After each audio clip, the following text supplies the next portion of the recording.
Hello dear students, मैं हूं ब्रह्मदेव सिंह और आज मैं आपको ऑरेंज ब्लाइंडनेस पोइम का जो इम्पोर्टेंट पैसेज है dot got not need dot dot him best, ये किताब होगी आपके सामने, बुक होगी, उसमें आप देखेंगे reference context explanation with comment आपको बता रहा हूँ। यहाँ पर पोइट देखिए क्या कहना चाह रहा है आपसे। These with philosophical lines have been selected from Italian sonnet। तो मैंने आपसे क्या कहा था, ये इटालियन सोनेट है, डिडेक्टिक सोनेट है, पर्सनल सोनेट है, पेट्रार्कन सोनेट है, ठीक है। तो इस इटालियन सोनेट की ऑरेंज ब्लाइंडनेस है ना, कंपोज बाय जॉन मिल्टन। तो ये दार्शनिक जो लाइंस हैं वो इटालियन सोनेट ऑरेंज ब्लाइंडनेस से ली गई हैं, जो जॉन मिल्टन द्वारा लिखा गया है। जॉन मिल्टन बहुत ही डिजेक्टेड पोइट थे, बहुत ही बेचारे करुणा से भरे हुए पोइट थे, क्योंकि उनको जो बहुत छोटी सी उम्र में ही मतलब 44 वर्ष की अवस्था में अंधे हो गए थे। और मैं आपको बता दूं, जॉन मिल्टन बचपन में क्या, ये युवा थे तब बहुत ही हैंडसम थे, बेहद हैंडसम थे। और जब इनकी अंधे हो जाते हैं तो मतलब जब उसमें भी इनकी अगवानी थी कि मैं कितना हैंडसम था और मैं कैसा हो गया हूँ, तो यहाँ पर भी उनकी एक अपनी पीड़ा थी।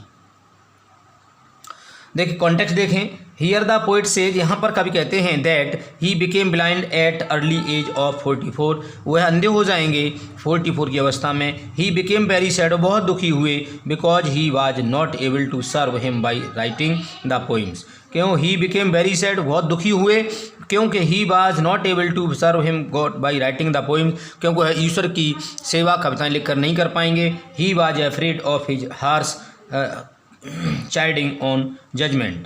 he was afraid, वह भयभीत थे, of his harsh chiding, बहुत ही कठोर है ना फटकार से, on judgment, on उसका कहीं जब जजमेंट हो, निर्णय करेंगे ईश्वर, अर्थात जाने के समय पर जब हम जाएंगे तो कहीं ईश्वर ऐसा न हो कि इस बात का भी उन्हें डर लग रहा था कि कहीं मुझे ईश्वर डांटे ना, फटकारे ना।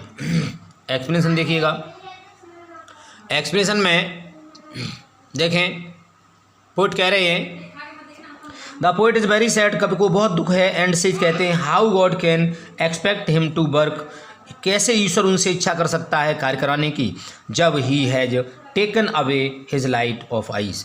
ईश्वर कैसे आशा करते हैं कि जब उनकी आंखों की रोशनी छीन ली है, फिर ईश्वर कह रहे हैं कि उसे काम करवाएं। कैसे काम, अंधा व्यक्ति कैसे काम कर सकता है, ये मिल्टन की अपनी शिकायत है। बट इमीडिएटली, लेकिन शीघ्र ही थिंक्स, वह सोचते हैं, एंड पेशेंस पॉइंट्स आउट, लेकिन धैर्य उन्हें ये प्रेरणा देता है, दैट गॉड इज़ ग्रेट, एकदम धैर्य उन्हें प्रेरित करता है कि ईश्वर महान है। He does not need man's work, उसे मनुष्य के कार्य की जरूरत नहीं है।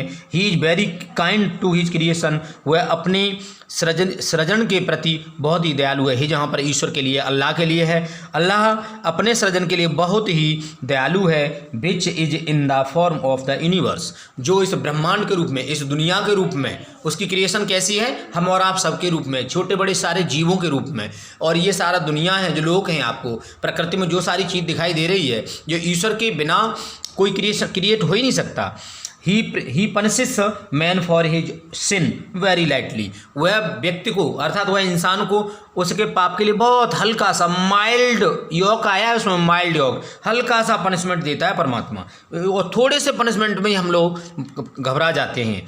ही who bears his given pains, वह जो ईश्वर के द्वारा दिए गए, हिज बेटा यहाँ पर आप बड़ा बना लेंगे कि ईश्वर के लिए है, हिज गिवन पेन्स है ना, वह जो उसके द्वारा दिए गए कष्टों को या कष्ट को बर्दाश्त कर लेते हैं, इज हिज ट्रू चाइल्ड, वही उसका सबसे अच्छा, वह जो उसके द्वारा दिए गए कष्ट को प्रसन्नतापूर्वक, आनंदपूर्वक, खुशी खुशी बर्दाश्त करता है, वही उसके सबसे अच्छा सेवक होता है, वही उसका सबसे अच्छा प्रिय पुत्र होता है। देखिएगा यहाँ पर पोइट्स, देखिए फिलोसफिकल यहाँ लिख सकते हैं आप, और बढ़ाना चाहो तो। पहला पॉइंट है फिलोसफिकल स्टेंजा, फिलोसफिकल पॉइंट्स हैं in this stanza, philosophical points हैं। और पोइट्स फर्मनेस है ना, या poet's firm faith in God. Philosophical teaching लिखेंगे number 1, philosophical teaching. Number 2 poet's firm faith in God, दूसरा पॉइंट हो गया। तीसरा है figurative language, figure of speech वाली लैंग्वेज है, क्योंकि इसमें पर्सोनिफिकेशन और ओनोमोटोपिया, ये 2 फिगर ऑफ स्पीच आपके आए हैं मर्मर, ओनोपेटोपिया और पर्सोनिफिकेशन, उसमें पेशेंस जो धैर्य उत्पन्न करता है, तो वहाँ पर क्या है, ये पर्सोनिफिकेशन है। तो यहाँ पर फिगरेटिव स्पीच है।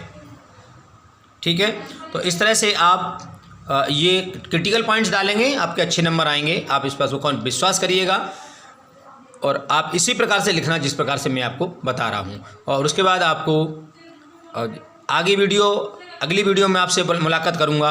तब तक के लिए अगर मेरी वीडियो आपको अच्छी लगे तो प्लीज़ लाइक करिए, शेयर करिए और दूसरे लोगों को बताइए, मेरे चैनल को सब्सक्राइब करिए। Thank you, have a nice day.